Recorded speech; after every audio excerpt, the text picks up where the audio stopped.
फरहान यूसुफ और आप तमाम स्टूडेंट्स को वेलकम करता हूं आज के लेक्चर के अंदर। देखो, आप ये बात जानते हो कि हमने कल के दिन जो है सिर्फ और सिर्फ टेस्ट डिस्कशन की थी, जिसमें कि मैंने आप लोगों के लिए ऑलरेडी भी जो है आपका टेस्ट था वो अपलोड कर दिया था सॉल्व फॉर्म के अंदर। इसके अलावा भी मैंने सैटरडे वाले दिन एक सेपरेट सेशन रखा, यानी लेक्चर रखा, एक स्पेसिफिक एक इम्पॉर्टेंट लेक्चर था जिसमें मैंने आप लोगों के लिए वो तमाम क्वेश्चंस जो कि आपको प्रॉब्लम कर रहे थे, ठीक है, वो मैंने आप लोगों को समझा भी दिए थे। और आज भी आप लोगों का एक केमिस्ट्री का टेस्ट है और केमिस्ट्री, ठीक है, केमिस्ट्री का जो टेस्ट है उसका सिलेबस बेसिक टॉपिक है। वालेकुम अस्सलाम जुनैरा, वालेकुम अस्सलाम शानजे और वालेकुम अस्सलाम तमाम लोगों का जो मुझे सलाम कर रहे थे।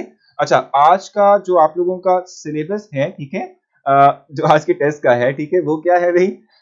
जो भी हमने टॉपिक्स पढ़े थे रिलेटेड टू चैप्टर 3 एंड 4 जो आपके यूएचएस सिलेबस का हिस्सा भी हैं और जो मैंने आप लोगों को पढ़ाए थे तमाम के तमाम टॉपिक्स इंक्लूड होंगे आज के टेस्ट के अंदर। मैंने कल आप लोगों के लिए पोस्ट भी कर दी थी ताकि आप लोगों को क्लैरिफाई हो सके। अब उसके बाद भी कुछ कंफ्यूजन थी कि हाइड्रोजन बॉन्डिंग चूंकि डायरेक्टली नहीं लिखी गई आपके यूएचएस सिलेबस के अंदर, तो क्या वो शामिल है कि नहीं है?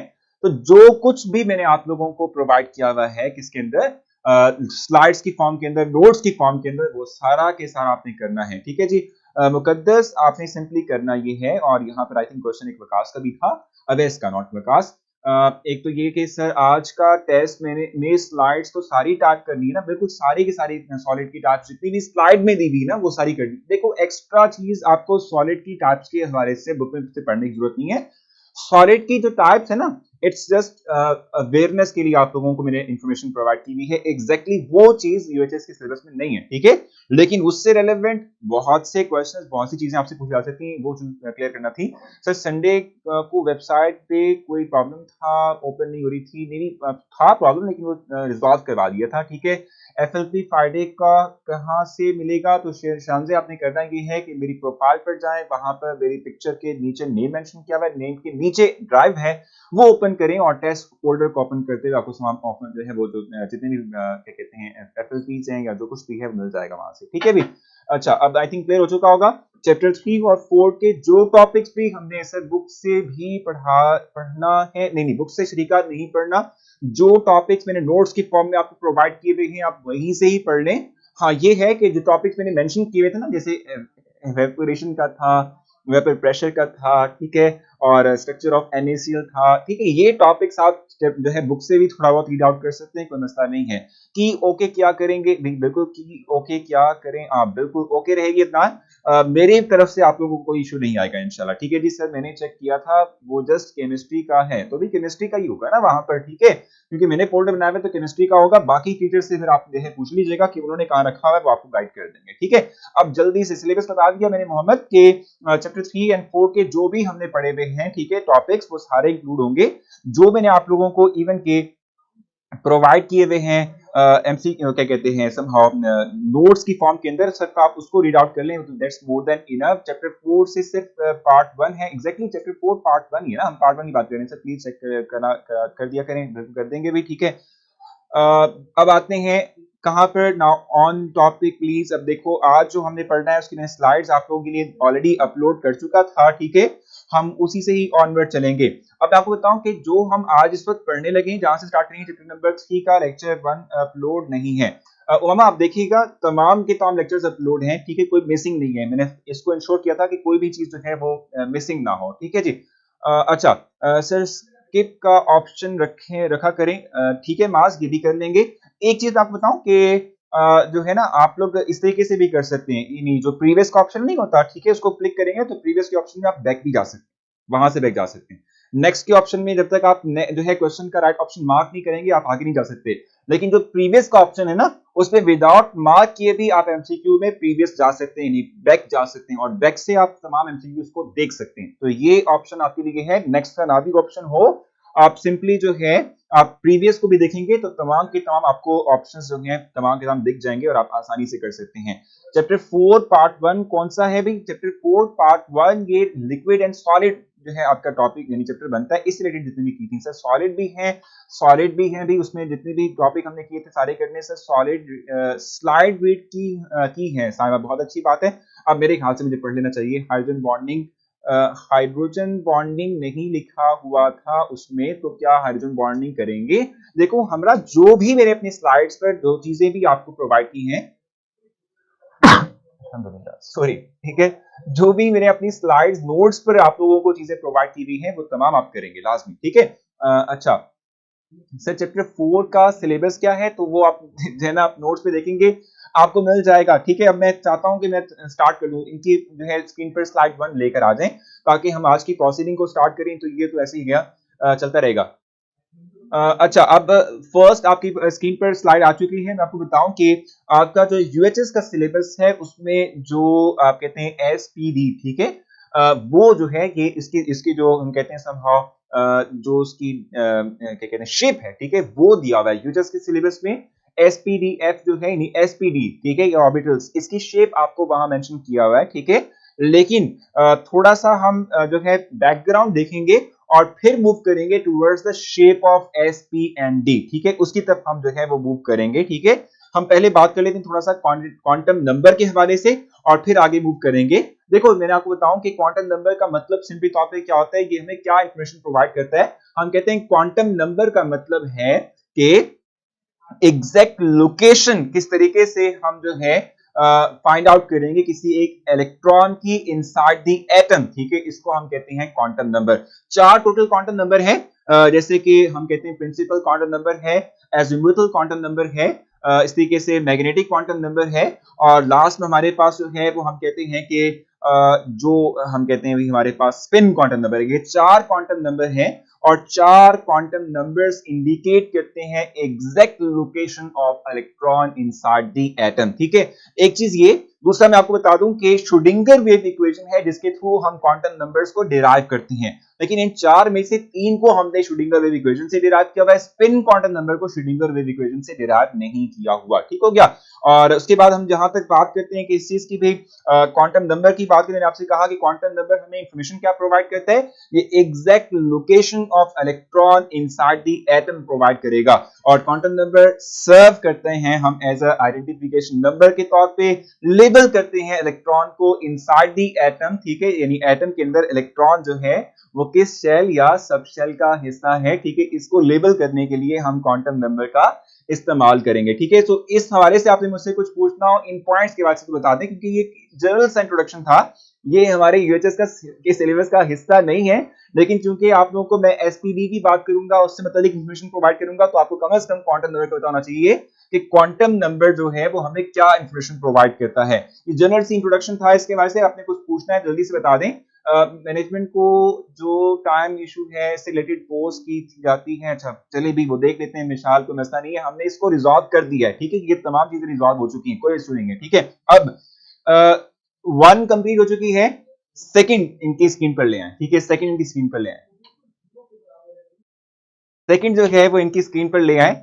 अब मैं थोड़ा सा कंपैरेटिव जो है हम कहते हैं कि कंपैरिजन डेवलप करूंगा between the principal azimuthal, magnetic और जो स्पिन क्वांटम नंबर है इनके दरमियान, और इससे हम देखेंगे कि ये जो क्वांटम नंबर्स हैं ये एग्जैक्टली हमें क्या कुछ इंफॉर्मेशन प्रोवाइड करते हैं, ठीक है।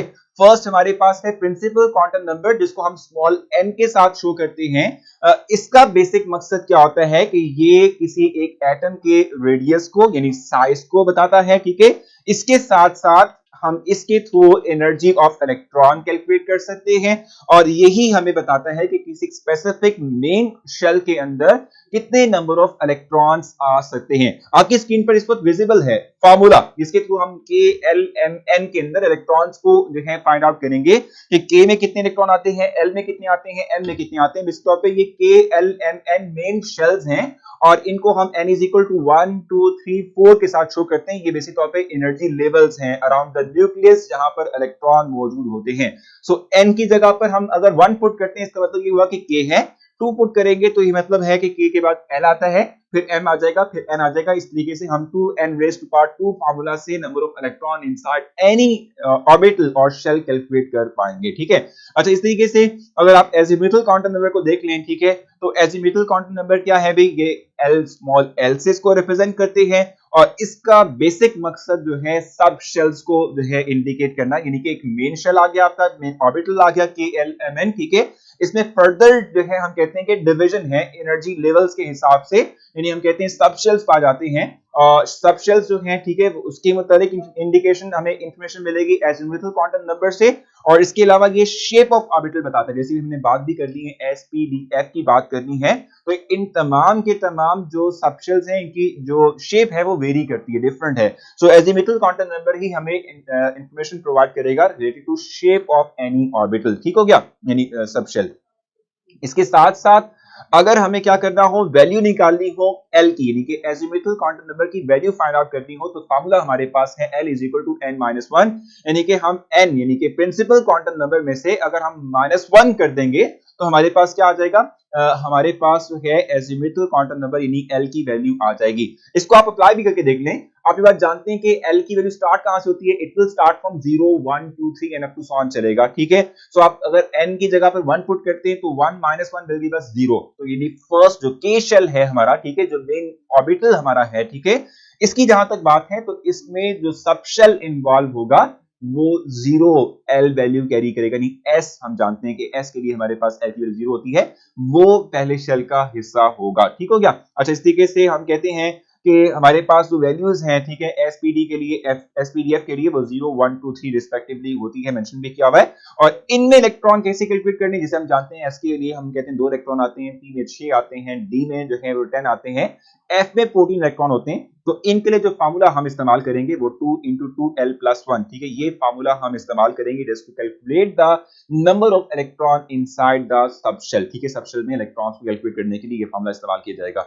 मैग्नेटिक क्वांटम नंबर की जहां तक बात है, इसको स्मॉल m से शो करते हैं, और इसके लिए हम कहते हैं कि ये बेसिक तौर पे डीजेनरेट ऑर्बिटल्स के बारे में इंफॉर्मेशन प्रोवाइड करेगा। मैं एक चीज आपको क्लियर कर दूं कि अगर आपसे कहा जाए कि which one of the following have the same energy, तो उसमें डीजेनरेट ऑर्बिटल्स जो होते हैं वो तमाम के तमाम degenerate orbitals same energy carry करते हैं। जैसे कि अभी हम बात करेंगे कि P जो है इसमें 3 डीजेनरेट ऑर्बिटल्स होते हैं, Px Py Pz।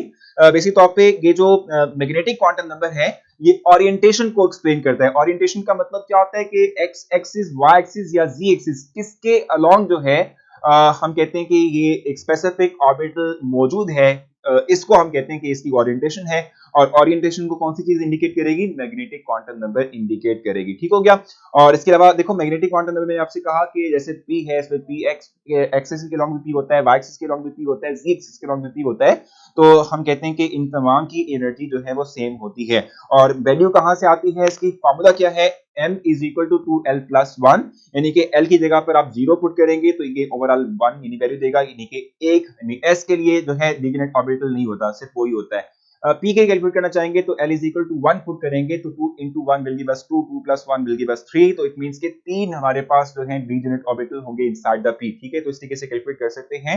अच्छा, फिर मैं एग्जांपल भी दूंगा आप लोगों को बोर्ड पे। एजिमुथल क्वांटम नंबर की लास्ट पॉइंट रिपीट कर दें तो लास्ट पॉइंट में हमने देखा कि किस तरीके से हम इलेक्ट्रॉन को कैलकुलेट करते हैं इनसाइड द सब शेल्स, ठीक है जी। 2 × 2l+1 मैं अप्लाई करूंगा इसको, ठीक है। अब सॉरी सना है कि सारा है, सना, ठीक है। अभी हम इसको अप्लाई करेंगे व्हाइट बोर्ड के ऊपर, बिल्कुल अभी हम जाने लगे व्हाइट बोर्ड पे। डीजेनरेट मींस, चले इनकी स्क्रीन से ये स्लाइड रिमूव कर दें, स्क्रीन से स्लाइड रिमूव कर दें, ओके। अच्छा देखो, मैं आपको बता देता हूं, पहला जो लास्ट पॉइंट हमारे पास था, देखो हमने पहले तो ये पढ़ा ना कि जो प्रिंसिपल क्वांटम नंबर है इसको हम स्मॉल n से शो करते हैं, और इसकी एप्लीकेशन क्या है कि इसके थ्रू हम जो है number of electrons inside the main shell KLMN calculate कर सकते हैं। जैसे K हमारे पास है, इसके लिए हमारे पास n की वैल्यू 1 होती है, सो आप इसके लिए n की वैल्यू 1 पुट करेंगे इनसाइड दिस फार्मूला, तो आप गेट करेंगे 2 × 1 का स्क्वायर, और ये आपको वैल्यू प्रोवाइड करेगा 2, यानी 2 इलेक्ट्रॉन आते हैं, ठीक है। सो इस तरीके से हम कहते हैं कि हम किसी भी मेन शेल की अंदर मौजूद इलेक्ट्रॉन्स को कैलकुलेट कर सकते हैं बाय यूजिंग दिस फार्मूला, ठीक है।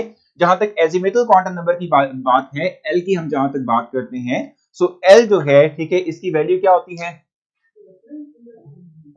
इसकी वैल्यू जो है होती है 0 1 2 एंड 3। इसके लिए जो फार्मूला यूज करते हैं वो होता है L is equal to n-1, यानी कि अगर हम 1 की जगह पर n की जगह पर वैल्यूज इसकी पुट करेंगे तो इसके कॉरस्पॉन्डिंग L की वैल्यू हमारे पास आ जाएगी। जैसे कि n हमारे पास क्या होता है, n हमेशा क्या होता है भाई, n की वैल्यू जो है it will be n is equal to 1 2 3 and up to so on. ठीक है, अब पहला शेल हमारे पास है, इसके लिए n की वैल्यू 1 है, so l is equal to 1 minus 1 will give us 0। ठीक है, सो इसलिए हम कहते हैं 0 से इसकी वैल्यू जो है स्टार्ट हो रही है, l की वैल्यू 0 से स्टार्ट होती है। ठीक हो गया। अब जहां तक क्वेश्चन था सना का कि भी 2 इंटू 2l प्लस 1 के बारे में बता दें, तो ये मैं आपको बता दूं कि जैसे मैंने अभी आपसे कहा भी कि L जो है ये सब शेल्स को शो करता है, यानी S को शो करता है, P को शो करता है, D को शो करता है और F को शो करता है। और इनके लिए L वैल्यू कॉरेस्पॉन्डिंग क्या है, इसके लिए 0 है, इसके लिए 1 है, इसके लिए हमारे पास 2 होती है, इसके लिए हमारे पास 3 होती है।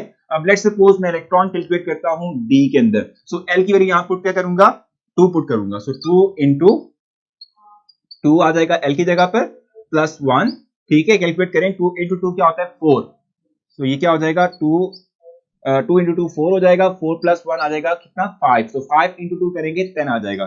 सो इट मींस हमने पहले भी कहा था कि जो हमारे पास डी सबशेल है इसमें नंबर ऑफ इलेक्ट्रॉन कितने होते हैं, 10 होते हैं, तो आप इस फार्मूला के थ्रू कैलकुलेट कर सकते हैं। ठीक है, अब मैग्नेटिक क्वांटम नंबर की जहां तक बात है, इसकी हम वैल्यू कैसे कैलकुलेट करते हैं, इसका फार्मूला है m is equal to 2l plus 1। ठीक है, ये ना हमारे पास देखो 2l प्लस 1। ठीक है, अब देखो हम जब s की बात करते हैं तो s के लिए l की वैल्यू क्या है हमारे पास 0, आप इसमें पुट करें m is equal to 2 into 0 plus 1, ये आ जाएगा 1।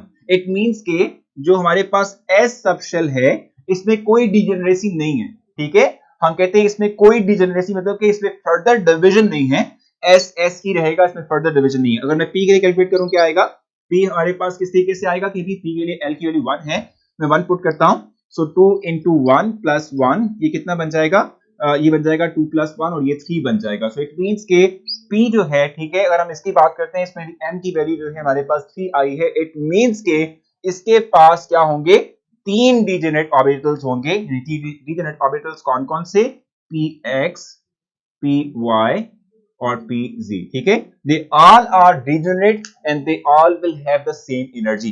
जैनब क्वेश्चन पूछें कौन सा पॉइंट आपने क्लियर करवाना है, so the azimuthal deals with stark और Zeeman इफेक्ट नहीं डील नहीं करता।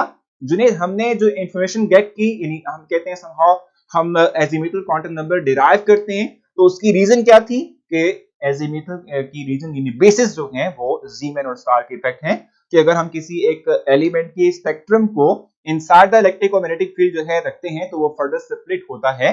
सो फर्दर सप्लिशन जो है ये इंफॉर्मेशन प्रोवाइड करती है कि हमारा मेन शेल फर्दर भी सब शेल्स के अंदर डिवाइड है, उसमें एनर्जी लेवल्स हैं। ठीक है, एल की जहां तक बात, देखो ये वाला फॉर्मूला कैरी हो मेरे ख्याल से आप मैग्नेटिक वाला। साइमा क्वेश्चन पूछें क्या पॉइंट आपको क्लियर करवाना है, ठीक है जल्दी से बताएं, क्योंकि ये बहुत बेसिक इंफॉर्मेशन है इसलिए मैंने आप लोगों को जस्ट गो थ्रू करवानी थी। ठीक है, ये तो बड़ा सिंपल सा है ना कि प्रिंसिपल क्वांटम नंबर की एल एन एन को शो करता है, मेन शेल्स को शो करता है, और इनमें नंबर ऑफ इलेक्ट्रॉन कैलकुलेट करने का formula 2n raise to power 2 है। आप जस्ट n की जगह पर वैल्यू पुट करें, यानी अगर पहले शेल की बात करें तो k इज इक्वल टू 1 है, यानी कि n की वैल्यू इसके लिए 1 आती है। आप जस्ट 1 पुट करें, इसमें नंबर ऑफ इलेक्ट्रॉन्स इसके लिए आ जाएंगे। इस तरीके से अगर आप k के बाद बात करते हो l की, ठीक है, तो l के अंदर जो है हम कहते हैं कि n की वैल्यू क्या होती है, इट विल बी 2। ठीक है, सो 2 पुट करके देख लें, 2 का स्केयर 4 होगा, 4 इंटू 2 विल गिव अस 8। ठीक है, तो इस तरीके से आप नंबर ऑफ इलेक्ट्रॉन कैलकुलेट कर सकते हो inside the any main shell. ठीक हो गया। और इसके बाद हम कहते हैं एजिमुथल की बात आती है। एजिमुथल की जहां तक बात है तो हम कहते हैं कि ये इसकी वैल्यू जो होती है यानी स्मॉल एल से इसको रिप्रेजेंट करते हैं, 0 1 2 3 and up to so on ये चलती है। ठीक है, इसकी वैल्यू कैलकुलेट करने का फार्मूला क्या है, n-1, यानी आप n की जगह पर इनमें से कोई भी नंबर पुट करेंगे उसको -1 करेंगे तो आपके पास कॉरेस्पॉन्डिंगली l की वैल्यू आ जाएगी। जैसे कि आपने देखा कि मैं 1 पुट करता हूं, 1 - 1 0, इट मींस के जो है हमारे पास जो मेन सब शेल यानी पहला मेन शेल जो है फर्स्ट वन, ठीक है, उसमें हमारे पास जो आएगा सब शेल उसके लिए l की वैल्यू 0 आएगी। ठीक है, और अभी मैंने आपसे कहा भी कि s के लिए 0 वैल्यू होती है, l की, p के लिए 1 होती है, d के लिए 2 होती है और f के लिए 3 होती है। ठीक है, फिर मैंने आपसे कहा कि किस तरीके से आप इनमें इलेक्ट्रॉन कैलकुलेट करेंगे, फॉर्मूला है 2 इंटू 2l प्लस 1। इसमें l की जगह पर आप कोरेस्पॉन्डिंग नंबर मेंशन करें, इससे आप नंबर ऑफ इलेक्ट्रॉन कैलकुलेट कर सकते हैं। एग्जांपल मैंने आपको प्रोवाइड की थी 2 इंटू यानी l अगर मैं 2 लेता हूं, 2 लेता हूं, d के लिए लेता हूं, सो d के लिए 2 पुट करेंगे, सो 2 into 2 will give us 4, so 4 plus 1 5 हो गया, 5 को 2 से मल्टीप्लाई करेंगे तो 10 आ गया। ठीक है, अब मैं आपकी कमेंट्स पढ़ता हूं ताकि आप लोगों को क्लैरिफाई करवा सकूं। पी रिपीट कर दें, फिजा मैंने पी रिपीट अभी कर देता हूं मैं आपके लिए, अभी बता देता हूं मैं आपको। अच्छा, मैग्नेटिक क्वांटम नंबर में plus and minus sign show होता है, बिल्कुल एग्जैक्टली प्लस माइनस साइन से हम समाउ कहते हैं कि नंबर्स को इंडिकेट करते हैं कि मैग्नेटिक क्वांटम नंबर्स क्या हैं, 1 2 3, एक है, दो है, तीन है, तो उसको प्लस माइनस से शो करते हैं, भी बता दूंगा मैं आपको, ठीक है। अच्छा, प्लीज एजिमुथल क्वांटम नंबर समझाओ अगेन, समझा दिया। अब मुझे बताएं, जवाब अभी भी क्लियर नहीं हुआ तो बता दें सर प्लीज। डी की 5 सब शेल्स की शेप समझा दें, वो मैंने मिसाल आगे समझाना है, अभी वो आएगा, ठीक है। शेप वाला टॉपिक अभी आना है, अभी नहीं आया, ठीक है। सर जी मैं ये पूछ रहा था कि एजिमुथल कौन सा इफेक्ट एक्सप्लेन करता है, जीमेन या स्टार्क? ये एक्सप्लेन नहीं करता, हम कहते हैं कि जीमेन या स्टार्क इफेक्ट रिस्पॉन्सिबल है for the creation of azimuthal quantum number and for the explanation of the subshell. Junaid, ये जीमेन और स्टार्क इफेक्ट पहले आया था और फिर इसकी बेस पर हम कहते हैं कि हमने देखा कि सोचा कि फिर मेन शेल में फर्दर डिवीजन होती है, समहाउ ये दोनों को एक्सप्लेन करता है, लेकिन ये है कि ये इसके बेसिस है जहां हमने इसकी डेवलप की थी। एन की वैल्यू कहां से स्टार्ट होती है? एन की वैल्यू 1 से स्टार्ट होती है, 1 2 3 and up to so on चलती रहती है, ठीक है।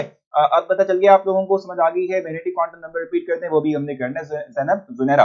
बाकी बताएं कि आप लोगों को क्लियर हुआ है। सो मैग्नेटिक में इंटीजर्स हैं तो वो कैसे करेंगे, अभी कर लेते हैं, अभी देख लेते हैं इसको। सर ये l-1 किसके लिए है? कौन सा l-1? ये वाला कह रहे हैं, कौन सा वाला कह रहे हैं l-1?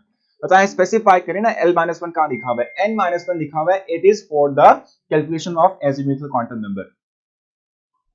क्वांटम नंबर मींस, देखो मैं बताऊं, ये जो क्वांटम नंबर्स हैं, ठीक है, सब्सिडियरी क्वांटम नंबर की आप बात कर रहे हैं, ये जो 4 क्वांटम नंबर्स हैं जिससे हमें कंप्लीट इंफॉर्मेशन मिलती है रिलेटेड टू इलेक्ट्रॉन प्रेजेंस, इसके मतलब वो बात कर रहा है, ठीक है।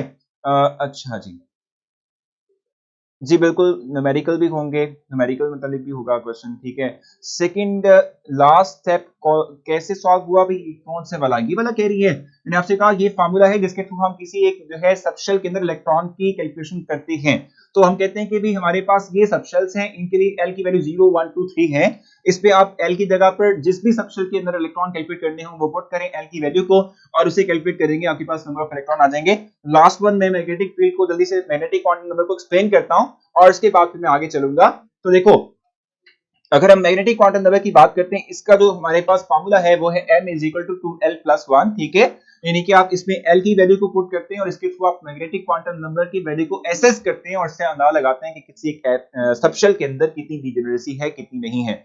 जैसे कि s है, s के लिए l की वैल्यू 0 होती है, ठीक है, तो आप यहाँ पर 0 पुट करेंगे तो 2 into 0 0 हो जाएगा, ठीक है, +1 यानी कि 1 रहेगा। इट मींस के s सबशेल के अंदर कोई डिजेनरेट ऑर्बिटल नहीं होता, वो सिंगल एक ही है, ठीक है, एक ही पर कंसिस्ट करता है। इस तरीके से यहाँ देख लो, मैंने ये वैल्यू निकाली है 4p, p के लिए l की वैल्यू 1 होती है, तो आप जस्ट इसकी जगह पर l की जगह पर 1 पुट करते हो, 2 into 1 2 आ जाएगा, 2 + 1 क्या हो जाएगा 3। इट मींस के p सबशेल जो है उसके लिए n की वैल्यू 3 है और उसको लिखते हैं किस तरीके से, m इज इक्वल टू 0 और +-1, ठीक है, इस तरीके से लिखते हैं, इस तरह से इसको रिप्रेजेंट करते हैं। ये 3 डिजिट्स हैं, 3 इंटीजर्स नंबर्स हैं, ठीक है, और ये इंडिकेट करते हैं कि जो हमारे पास p सबशेल है इसमें 3 डिजेनरेट ऑर्बिटल्स हैं, इनकी 3 जो है ओरिएंटेशंस हैं, x एक्सिस के लॉन्ग, y एक्सिस के लॉन्ग और z एक्सिस के लॉन्ग, ठीक है।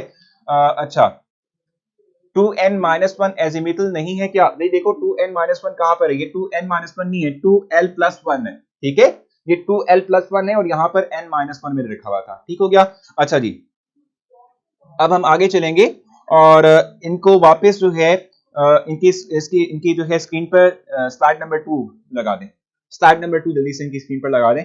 स्पिन क्वांटम नंबर की हम बात करेंगे जिसको हम स्मॉल s के साथ शो करते हैं, और स्पिन क्वांटम नंबर की जहां तक बात है तो ये 1925 के अंदर मेंशन भी किया हुआ आपकी स्क्रीन पर, गोल्ड स्मिथ हैं और एलन बिच हैं, ठीक है, जिन्होंने कहा था कि इलेक्ट्रॉन दो तरह से जो है वो मूव करता है।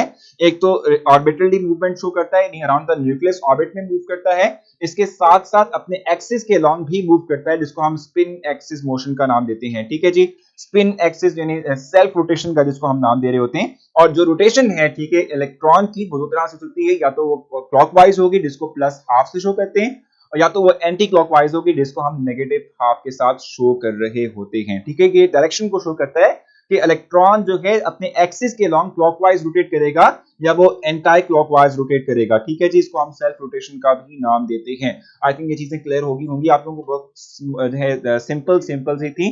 स्लाइड नंबर 3 इनकी स्क्रीन पर ले आए, 3। देखो स्लाइड नंबर 3 आपके पास इस वक्त स्क्रीन पर आ चुकी है।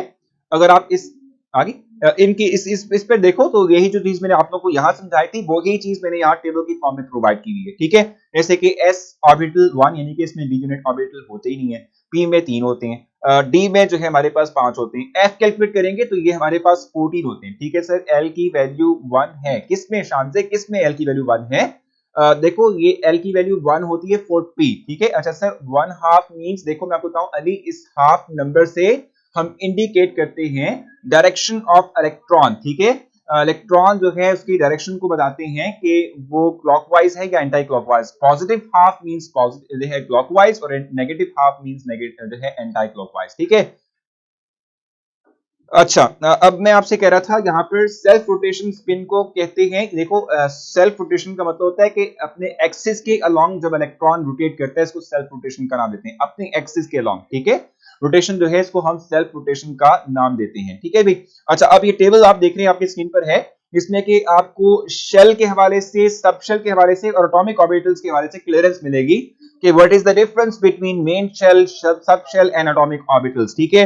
जो मेन शेल होते हैं ये n से रिप्रेजेंट करते हैं इनको, यानी कि हम प्रिंसिपल क्वांटम नंबर के थ्रू जिन शेल्स को रिप्रेजेंट करते हैं वो मेन शेल कहलाते हैं। सर मैंने पूछा है कि वैल्यू 1 है ना, एग्जैक्टली वैल्यू 1 है फॉर p, ठीक है। m में मैंने चलिए हो गया शायद, ठीक है जी। अच्छा सो आप देखिए जो मेन शेल है ये l n को रिप्रेजेंट करता है, रिलेटेड विद n है, यानी कि मेन शेल की बात हम कर रहे हैं, हम k l m n की बात कर रहे होते हैं, ये मेन शेल्स कहलाते हैं, ठीक है। इनके लिए हमने corresponding number of electron calculate किए थे by using the formula which is 2n raise to power 2, ठीक है।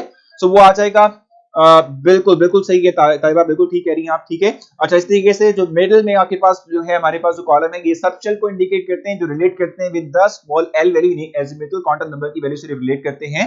इसमें हम सब शेल्स की बात करते हैं, यानी s p d f की बात करते हैं, और वैल्यू भी हम देख रहे होते हैं कि 0 1 2 3 कॉरेस्पॉन्ड करती है विद द एसपीडी, ठीक है। और नंबर ऑफ इलेक्ट्रॉन कैलकुलेट करने का फॉर्मूला मैंने आपको बताया था कि वो क्या होता है, 2 into 2l+1 होता है। इसके थ्रू आप नंबर ऑफ इलेक्ट्रॉन कैलकुलेट कर सकते हैं, मैंने p के इलेक्ट्रॉन कैलकुलेट करके आपको दिखाए थे, ठीक है। तो आप बाकी भी कर सकते हैं। बाकी जो है जो एटॉमिक ऑर्बिटल्स होते हैं ये रिलेट करता है with the magnetic quantum number, ठीक है। और मैग्नेटिक क्वांटम नंबर जो है, ठीक है, इसमें हम बात करते हैं डीजेनरेसी की कि एक सबशेल कितने डीजेनरेट ऑर्बिटल पर मुश्तमिल होगा। इसमें s के लिए देखो वैल्यू निकाली हुई है जो कि m इज इक्वल टू 0 आती है, मैंने आपको बताया था। फार्मूला जो है m की वैल्यू निकालने का वो है m is equal to 2l+1, ये हमारे पास फार्मूला होता है। इसको यूटिलाइज करते हुए आप m की वैल्यू को कैलकुलेट करते हो। सो m की वैल्यू 0 है, ठीक है, फॉर s। P के लिए हमारे पास 3 आई थी, 3 का मतलब ये था कि 0 + -1, ठीक है। और D के लिए हमारे पास यही m की वैल्यू आएगी 5, ठीक है। इसका मतलब ये होगा कि 0 +-1 +-2, ठीक है। और नंबर ऑफ इलेक्ट्रॉन की जहां तक बात है तो मैं पहले ही हम कैलकुलेट कर चुके हैं कि एसपीडीएफ में कितने कितने आते हैं। हर एक डीजेनरेट ऑर्बिटल की जो टोटल कैपेसिटी होती है इलेक्ट्रॉन को होल्ड करने की वो 2 होती है, यानी कि s भी 2 कैरी करेगा, px भी 2 कैरी करेगा, py भी टोटल 2 कैरी कर सकता है, pz भी 2 इलेक्ट्रॉन कैरी कर सकता है। इस तरीके से dxy, dyz, dxz जो हैं ये भी 2 इलेक्ट्रॉन ही कैरी करेंगे, ठीक है। आप मुझे बताएं कि इस तरह से आपने कुछ पूछना हो जल्दी से बताना है, आपने देर नहीं लगानी, ठीक है। नहीं तो फिर हम आगे चलेंगे और मैं आप लोगों को जो है बताऊंगा रिलेटेड इंफॉर्मेशन प्रोवाइड करूंगा related to the shape of the orbitals. जल्दी से बताना है, देर नहीं करनी। बिल्कुल तरीबा सही कह रही है कि सर वन जगह क्लॉकवाइज नेगेटिव और एंटी क्लॉकवाइज पॉजिटिव है। नहीं भाई ऐसा नहीं है, क्लॉकवाइज पॉजिटिव हाफ से और negative half means anti clockwise. जल्दी से तैयबा अब बताएं कुछ और, जल्दी जल्दी। क्लियर हो गया, क्लियर हो गया।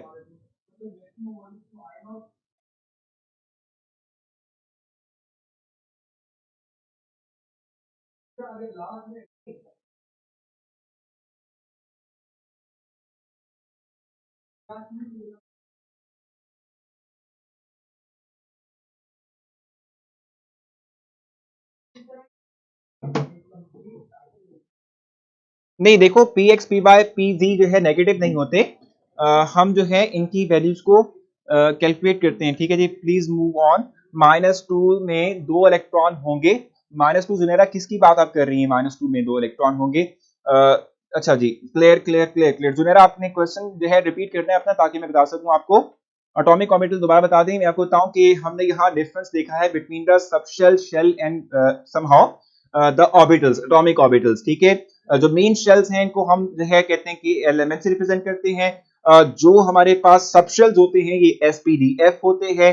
जो एटॉमिक ऑर्बिटल्स होते हैं they are p x, p y and p z, ठीक है। पॉजिटिव नेगेटिव बताते हैं। देखो सारा आपने कहा था कि पॉजिटिव नेगेटिव का मतलब सिंपली टॉपिक क्या होता है, it's just indicate the somehow orientation, यानी कि हम कहते हैं rotation of electron. Positive means कि क्लॉकवाइज और एंटी क्लॉकवाइज मींस नेगेटिव, ठीक है जी। सर इस पे एमसीक्यू करवा दें, अभी हिरा करेंगे हम।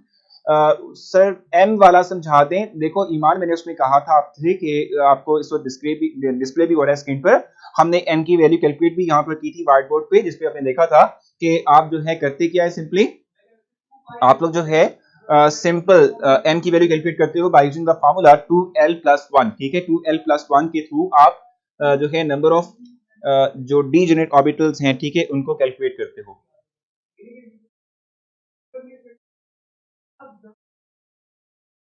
ठीक है जी। जी, क्वेश्चन आप लोगों का कोई है इस वक्त? आई थिंक मेरे ख्याल से आगे चलते हैं। सर ये अगेन टेबल एक्सप्लेन कर दें, ये तो बहुत लंबा काम हो जाएगा। अच्छा जी, चलिए मैं इतना करता हूँ, व्हाइट बोर्ड पे आ जाऊँ आप लोगों के लिए दोबारा से, और जल्दी से एक एक जो है मतलब छोटा सा क्या कहते हैं, हम कहते हैं डिमॉन्स्ट्रेशन कर लेते हैं जल्दी से कि किस तरीके से हमने इलेक्ट्रॉन्स कैलकुलेट की थी या कुछ भी कैलकुलेट किया था। जी, तो थोड़ी सी मेहनत दरकार है इसके लिए। अच्छा जी, अब आगे हैं हम यहाँ पर।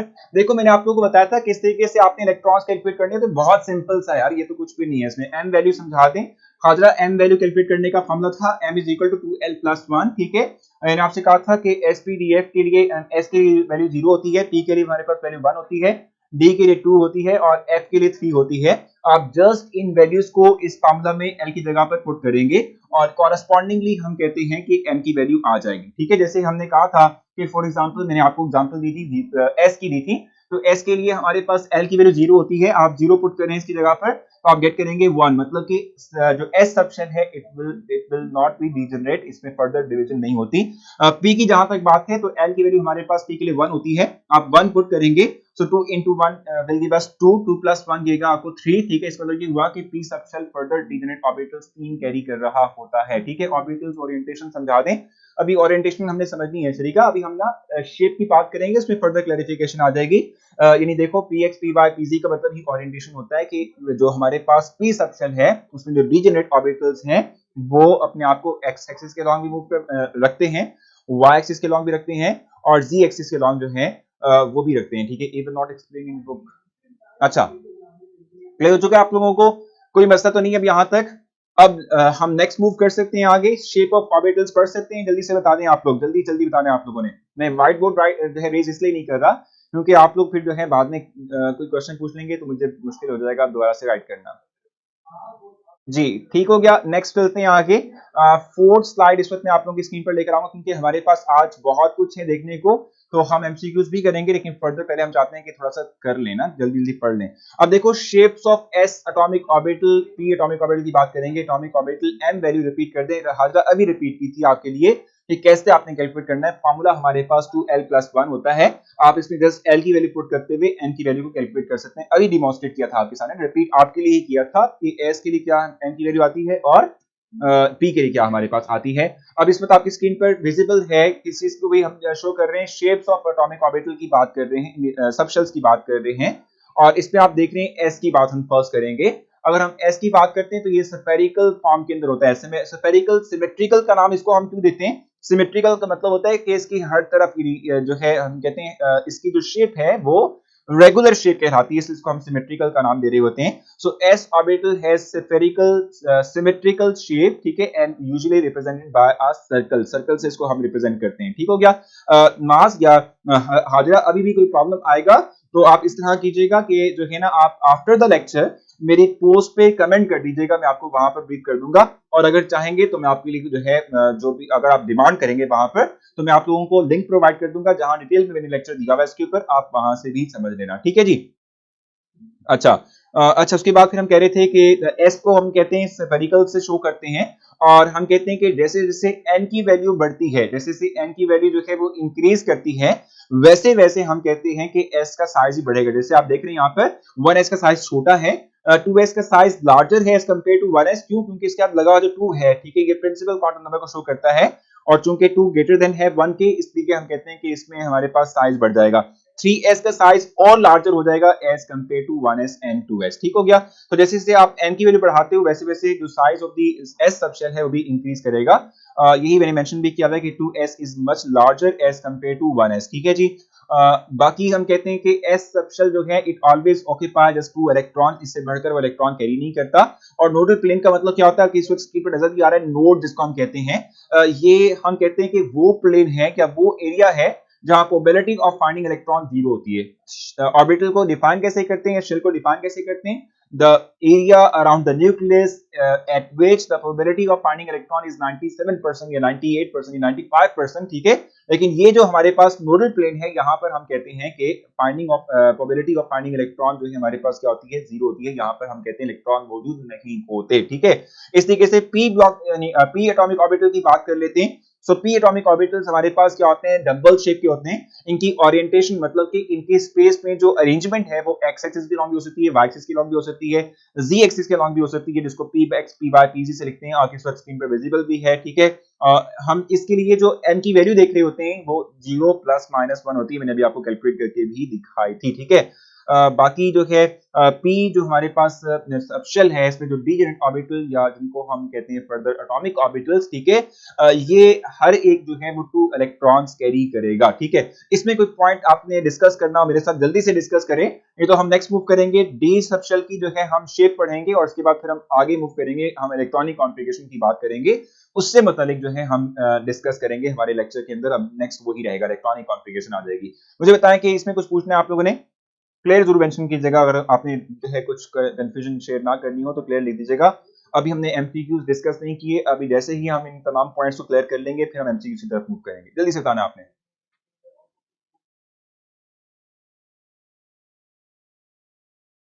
ठीक है।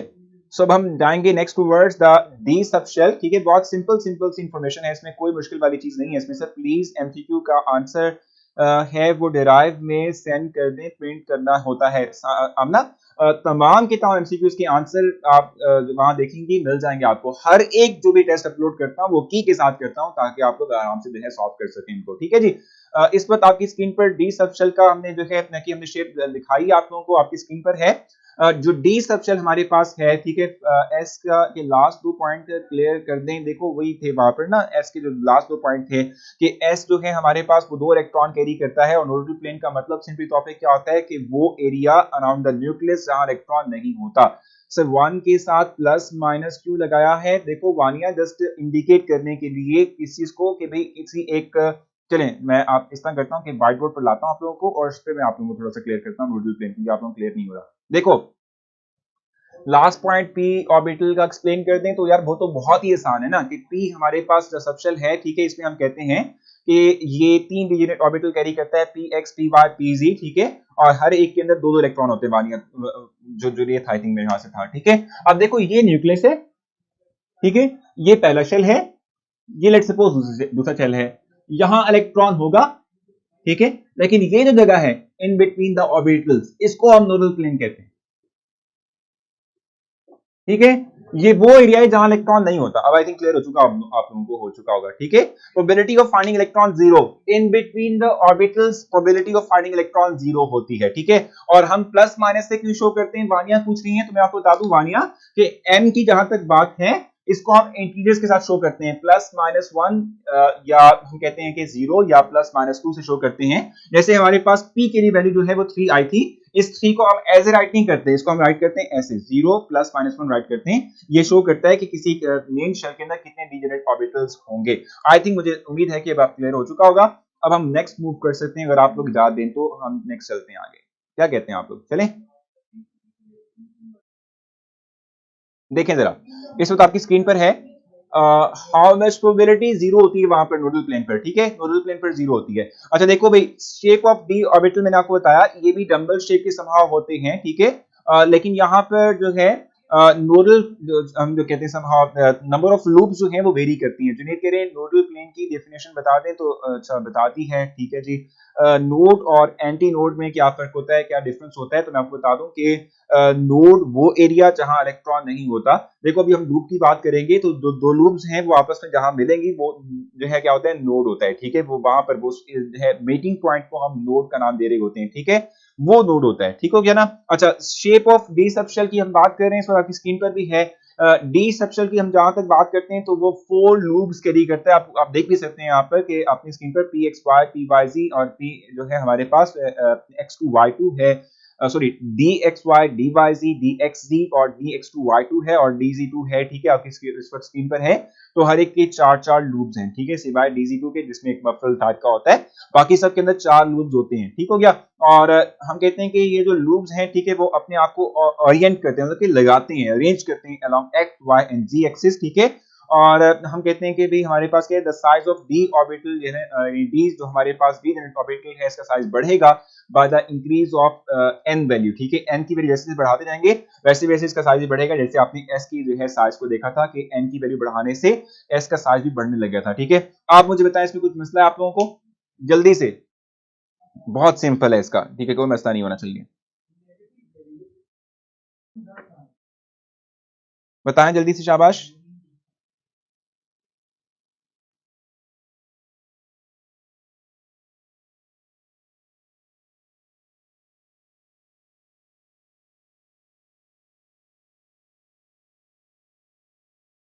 जी जल्दी से बताना है आप लोगों ने। अच्छा जी, अब नेक्स्ट हम मूव करेंगे आगे और इलेक्ट्रॉनिक कॉन्फ़िगरेशन को जल्दी से डिस्कस करते हैं क्योंकि हमारा जो टाइम है वो भी कम है। सो इलेक्ट्रॉनिक कॉन्फ़िगरेशन को डिस्कस करके और उसके बाद फिर हम जो है व्हाइट बोर्ड पर आएंगे, उसको हम डिटेल में देखेंगे क्योंकि इलेक्ट्रॉनिक कॉन्फ़िगरेशन थोड़ा डिबेटेबल टाइप ऑफ हम कहते हैं कि एक टॉपिक है जिसमें कि आप बहुत ज़्यादा डिबेट मुझसे कर सकते हैं, यानी हम डिस्कस कर सकते हैं, ठीक है। स्वीट शेप का मतलब क्या होता है, देखो वो आपने देखा भी होगा कि एक्स एक्सिस के लॉन्ग 2 लूप्स होती है, फिर वाई एक्सिस के लॉन्ग 2 लूप्स होती हैं, इसको हम कहते हैं, ठीक है जी। अच्छा जी, इलेक्ट्रॉनिक कॉन्फ़िगरेशन की हम बात करेंगे और जब भी इलेक्ट्रॉनिक कॉन्फ़िगरेशन का मतलब क्या होता है, इलेक्ट्रॉनिक कॉन्फ़िगरेशन का मतलब होता है कि जो इलेक्ट्रॉन्स हैं इनसाइड द एटम उनको अरेंज करना inside the nucleus, sorry inside the orbitals. जी जी मिसाल जल्दी से बताएं आपने क्वेश्चन को।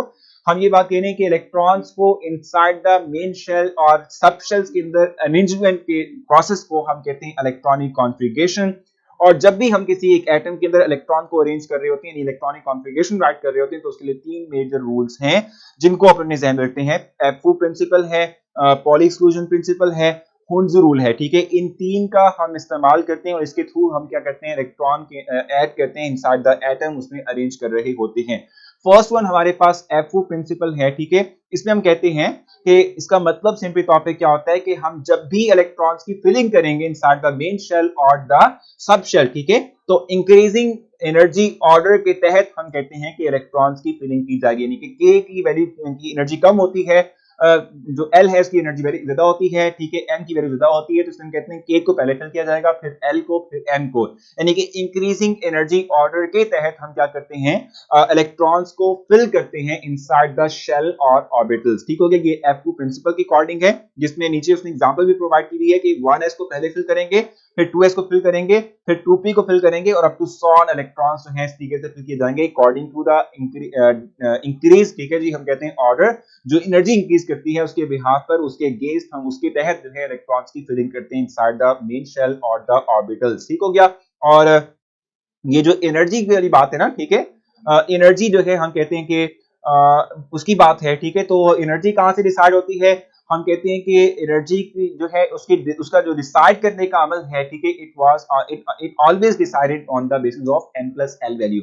n प्लस एल वैल्यू जो है, ठीक है, इसकी बेस पर हम किसी एक जो सबशेल है, ठीक है, इसकी एनर्जी को डिसाइड करेंगे। Lesser the n plus L value less will be the energy, more the n plus L value greater will be the energy, ठीक है जी।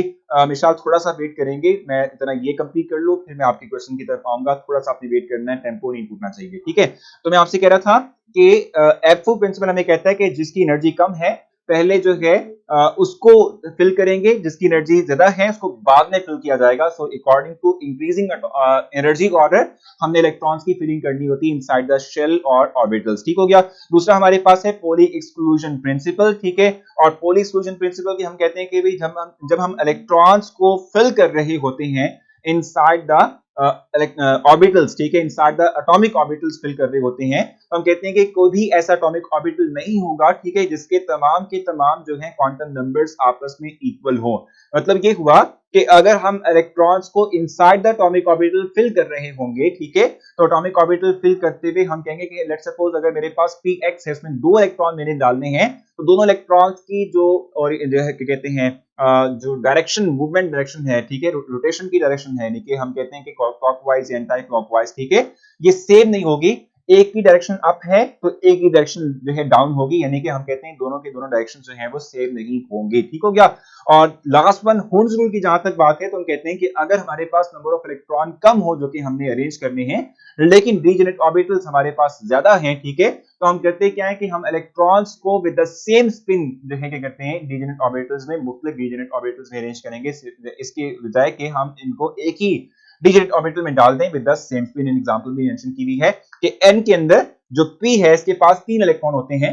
हम ये नहीं करते कि px के अंदर 2 इलेक्ट्रॉन डाल दी विद ऑपोजिट स्पिन और p बाय में एक डाल दिया, ऐसा नहीं होता।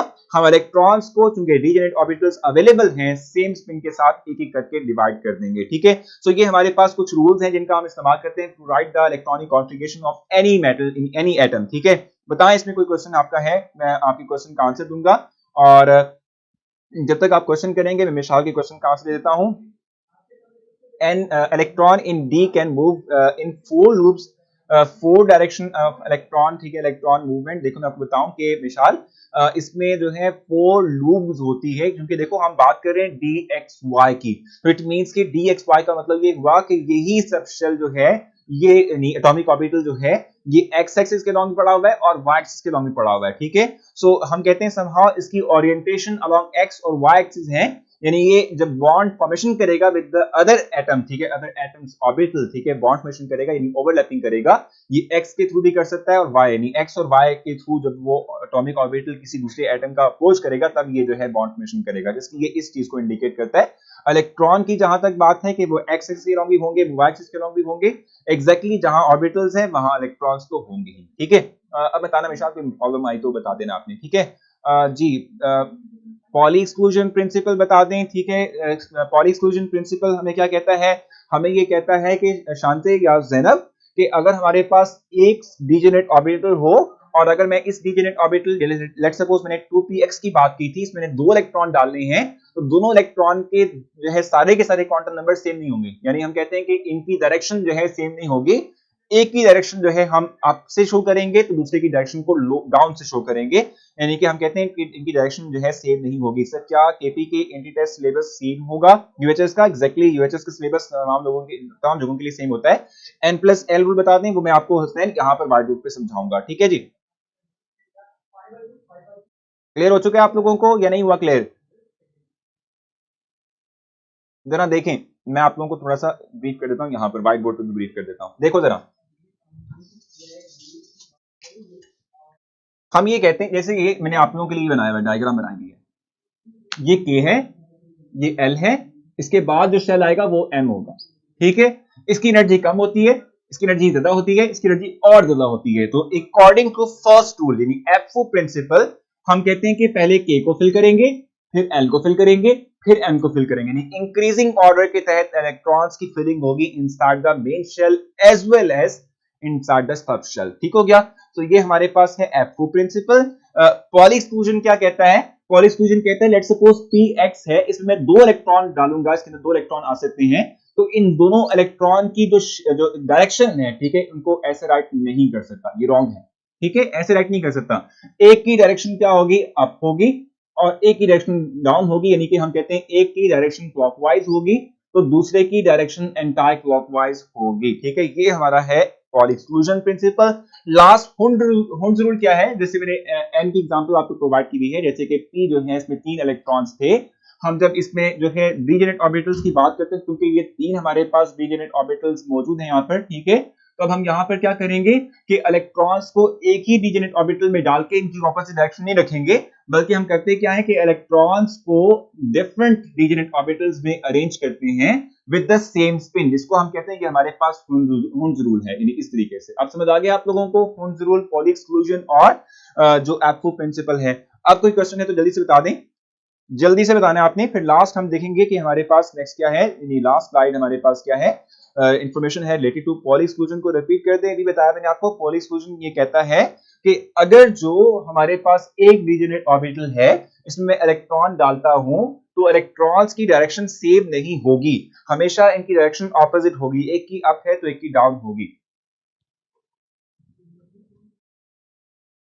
अच्छा जी, एंटाई क्लॉकवाइज अच्छा बोल रहा हूँ, बहुत बहुत शुक्रिया। जी क्वेश्चन है आप लोगों का, नहीं है, क्लियर हो चुका है। चलें जी, अब कुछ इंफॉर्मेशन हम देखते हैं। जी बिल्कुल, हम इसको देख लेते हैं कि अभी ये जो है फिल हो जाएगी, ठीक है। अब कुछ इंफॉर्मेशन हम देखते हैं related to electronic configuration, further देखते हैं, आपकी इस वक्त स्क्रीन पर भी है। अगर आप देखें इंपॉर्टेंट पॉइंट्स हैं यहाँ पर लिखे हुए। फर्स्ट पॉइंट लिखा हुआ है कि इलेक्ट्रॉनिक कॉन्फ़िगरेशन जो है इसका मतलब क्या होता है कि distribution of electron inside the shell and the orbitals, इसको इलेक्ट्रॉनिक कॉन्फ़िगरेशन का नाम देते हैं। ग्राउंड स्टेट का मतलब क्या होता है, डिजेनेट ऑर्बिटल्स क्या है, देखो मरियम, ये जो मेन पी शेल है इसको फर्दर हम कहते हैं कि p x p y p z में डिवाइड होता है, ये डिजेनेट ऑर्बिटल्स हैं, ठीक है। अच्छा, हमने आपसे कहा ग्राउंड स्टेट का मतलब क्या होता है कि जो लोएस्ट एनर्जी वाला जो हमारे पास ऑर्बिटल, यानी कि हम कहते हैं कि लोएस्ट एनर्जी स्टेट होती है एटम की, और इस यानी किसी एटम के एलिमेंट के, ठीक है, इसको हम ग्राउंड स्टेट का नाम दे रहे होते हैं। यानी कि हम कहते हैं अगर इलेक्ट्रॉन्स जो हैं वो सबसे लोएस्ट एनर्जी के शेल्स के अंदर मौजूद हों, ये बैटरी देखें ना, ठीक है। अच्छा, अगर इलेक्ट्रॉन जो हैं वो सबसे लोएस्ट एनर्जी के शेल्स या सबशेल्स के अंदर मौजूद हो तो हम कहते हैं कि एलिमेंट या एटम जो है वो बेसिक तौर पे ग्राउंड स्टेट के अंदर मौजूद है, ठीक है। और अगर जो हम कहते हैं कि इलेक्ट्रॉन जो है वो जंप कर गया from lower orbit to the higher orbit, यानी कि वो हायर एनर्जी स्टेट में चला गया है, तो हम कहते हैं कि इस तरह की जो हमारे पास सिचुएशन होती है, वो लगा हुआ है ऑलरेडी, चेंज कर लो, स्लाइड लगी हुई है, ठीक है। अच्छा, सो मैं आपसे ये बात कह रहा था कि अगर जो इलेक्ट्रॉन जो है जंप करता है from lower to higher orbital, यानी कि इलेक्ट्रॉन हायर एनर्जी स्टेट में चला जाता है, ठीक है, तो हायर एनर्जी स्टेट में जाएगा तो वो एक्साइटेड स्टेट कहलाती है, यानी हम कहते हैं कि एक्साइटेड स्टेट के अंदर इलेक्ट्रॉन चला गया होता है, ठीक हो गया। और यानी ग्राउंड और एक्साइटेड स्टेट को बता दिया। बाकी हम कहते हैं कि डिजेनेट ऑर्बिटल की एनर्जी सेम होती है और according to n+l rule electron को फिल करते हैं। सर क्वेश्चन पूछने सर ऑर्बिटल कैसे खेलते हैं, क्या मतलब कैसे खेते हैं, समझ नहीं आ रही भी क्या क्वेश्चन किया आपने। सर ना आप क्वेश्चन को वापस रीमॉडिफाई करके लिखेंगी, degenerate orbitals which having the same energy in the, ठीक है जी, एब्सेंस ऑफ मैग्नेटिक फील्ड, बिल्कुल जुनैद यही हम कह रहे हैं, वो नीचे से निकालना है।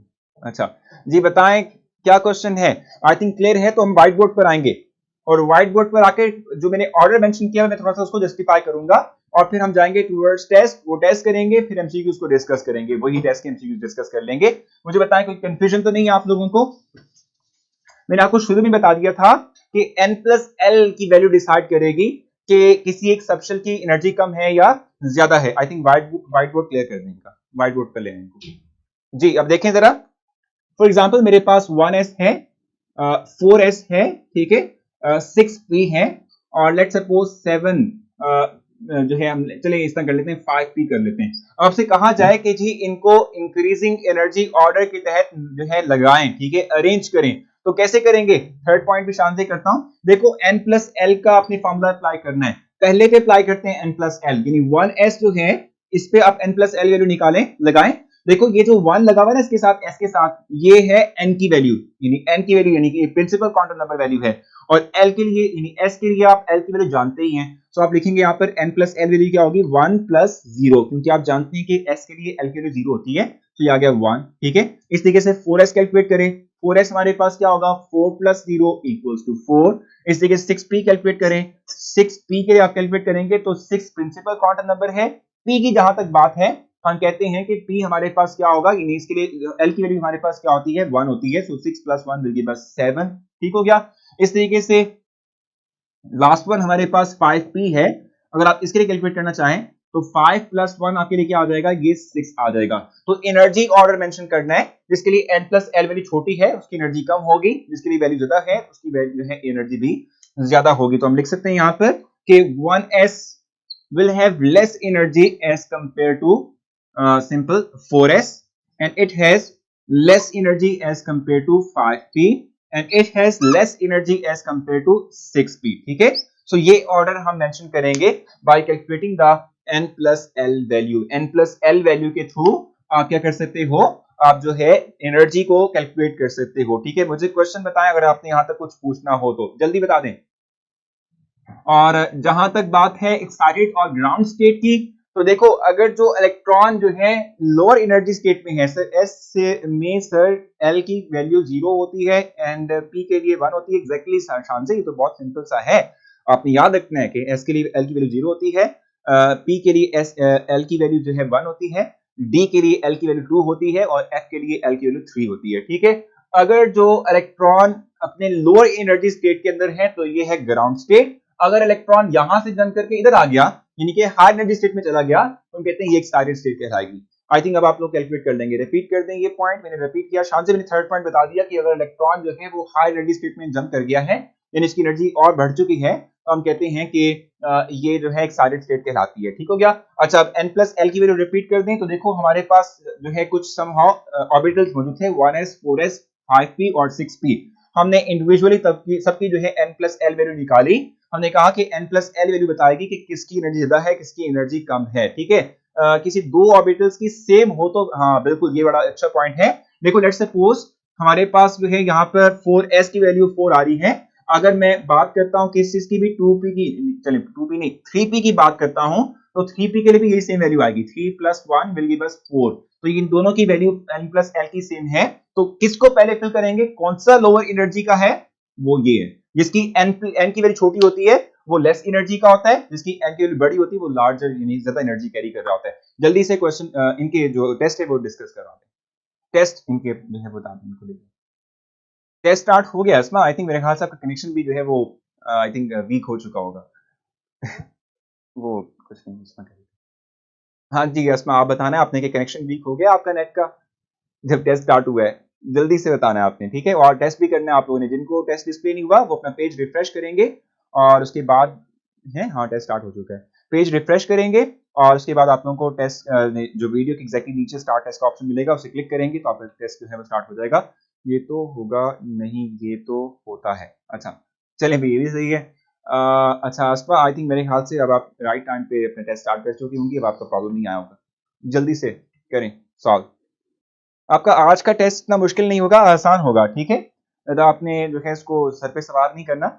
और मैंने आपको बताया ना कि नेक्स्ट का ऑप्शन अगर आपको नहीं भी मिलता तो आप ड्यूरिंग द जो है टेस्ट आप अभी इसको अप्लाई भी कर सकते हैं। जो प्रीवियस वाला ऑप्शन है ना उसे क्लिक करें तो आप पीछे चले जाएंगे, बैक से स्टार्ट हो जाएगा। ठीक है, सो लाजमी नहीं कि नेक्स्ट से आप जो है अगर नेक्स्ट नहीं आगे जा रहा लेके आप लोगों को नेक्स्ट जो है ऑप्शन पे नहीं जा रहे, नेक्स्ट क्वेश्चन पे नहीं जा रहे, तो प्रीवियस को यूज करें, प्रीवियस से आप जो है बैक आ सकते हैं, प्रीवियस से बैक आप जो है आकर तमाम के तमाम एमसीक्यूज को देख सकते हैं दफा। इवन प्रीवियस से आते हुए आप जो आसान लगता है आपको एमसीक्यू वो क्लिक भी कर सकते हैं आप लोग। ठीक है, सो एक बड़ी अच्छी जो है इन्फॉर्मेशन मैंने आपको दी है, इसको आप यूज करिएगा। जल्दी से आप इसको सॉल्व करेंगे, आसान सा टेस्ट है, इतना मुश्किल नहीं है। और अगर आप प्रीवियस टेस्ट में से कोई भी टेस्ट लेना चाहते हैं तो आप जाएंगे मेरी ड्राइव पर और वहां पर आपको मिलेगा MDCAT टेस्ट का फोल्डर, उसमें आप जो है उसे क्लिक करेंगे तो तमाम जितने भी टेस्ट इस वक्त तक हो चुके हैं इंक्लूडिंग द FLP और सिंपल जो हमारा टेस्ट लास्ट टाइम हुआ था वो भी, ठीक है, तमाम टेस्ट सॉल्व फॉर्म में आपको मिल जाएंगे, उसके आंसर जो है आपको मिल जाएंगे वहां पर। ठीक है, वो आप डाउनलोड करें, उससे आपको जो है कुछ अच्छी ट्रेनिंग मिल जाएगी। मैं बताऊँ हमने पहला जो चैप्टर पढ़ा था मैंने आप लोगों को ड्यूरिंग द लेक्चर भी कुछ MCQs करवाया, उसके अलावा हम टेस्ट लेते रहे 5-5 MCQs का, फिर हमने जो है उसकी वर्कशीट भी की, उसके बाद फिर हमने जो है उसका एक टेस्ट किया जो कि सिंपल 30 MCQ पर मुश्तमिल था, फिर वही हमने वापस FLP में किया। इट मींस के हमने चैप्टर 1 के ऑलमोस्ट 100 प्लस MCQs किए हैं। इसी तरीके से चैप्टर नंबर 2 के भी आप 100 प्लस MCQs करेंगे। ठीक है,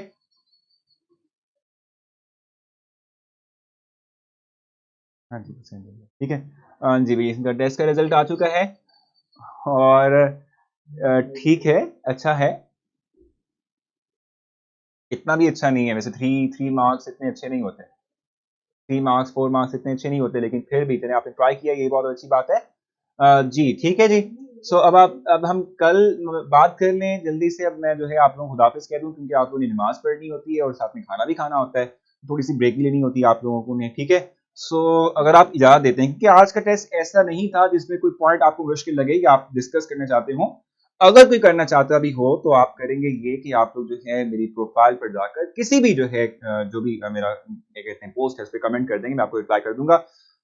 अच्छा जी, टेस्ट ऐसे देने की आपको आदत पड़ गई है, क्या बात है। डिस्कशन कर दें सर, बताएं कौन सा एमसीक्यू फातिमा पूछ रही है। वैसे मैंने आपसे कहा था कि आप जो है मेरे किसी पोस्ट पर भी कमेंट करेंगे, वहां भी मैं आपको एक्सप्लेन कर दूंगा। चलिए जल्दी से मैं आप लोगों को एमसीक्यू का राइट ऑप्शन एक्सप्लेन कर देता हूँ और फिर हम लेक्चर को वाइंड अप करेंगे। अच्छा देखें, क्वेश्चन नंबर 1 था, इसमें था magnetic quantum number Q N, जिसको रिप्रेजेंट करते हैं has its value determined directly with the value of azimuthal quantum number. आपने देखा ना यहाँ पे, इस वक्त आपकी स्क्रीन पर भी विजिबल हो रहा होगा। ये है ना आपके पास फार्मूला, फार्मूला क्या है आपके पास, m is equal to 2l+1, ठीक है। 2l+1, तो l से आप निकालते हो ना m की वैल्यू को। सर आपका टेस्ट या नोट्स कुछ भी जो आप, जी बिल्कुल कुछ भी जो मैंने मेंशन किया आपको, ठीक है, चेक कर दें, ठीक है, मैं करता हूं उसको, ठीक है। अच्छा दूसरा है the atomic number of an element having the maximum number of unpaired electron, तो वो 7 होता है। आपने देखा भी था कि अभी हमने नाइट्रोजन की बात की थी, नाइट्रोजन में 3 अनपेयर्ड इलेक्ट्रॉन थे। अगर आप 8 पे जाते हैं तो नंबर ऑफ अनपेयर्ड इलेक्ट्रॉन 2 हो जाएंगे। अगर आप 9 पे जाते हैं तो नंबर ऑफ अनपेयर्ड इलेक्ट्रॉन 1 हो जाएगा।